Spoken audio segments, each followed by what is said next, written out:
நம்ம சக்சஸ்ஃபுல்லா பிளான் பண்ணி இப்போ நான் லடாக் போயிட்டு இருக்கேன். ஆனா போற வழியில பாத்தீங்கன்னா இங்க ஒரு கும்பல் நான்சென்ஸ் மாதிரி வழியை மறைச்சு நிக்கிறாங்க. வாங்க நம்ம உங்களை என்னன்னு கேட்போம். அண்ணே இருங்க இருங்க, என்னங்க அண்ணே, நாங்களே எவ்வளவு கஷ்டப்பட்டு லடாக் போயிட்டு இருக்கோம். இப்படி ரோட பிளாக் பண்ணி வண்டி நிறுத்துறதுலாம் ரொம்ப தப்புங்க அண்ணே. இப்படிலாம் பண்ணாதீங்க.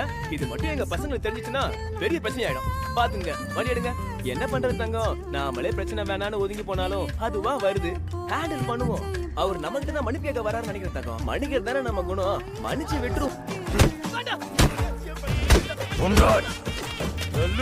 கிடப்பானா மாட்டானா? ட்ரை பண்ணி தான் பார்த்துருக்கேன், கிடைச்சிருவா. கிடைக்கலனா கண்டிப்பா கிடைச்சிருவா.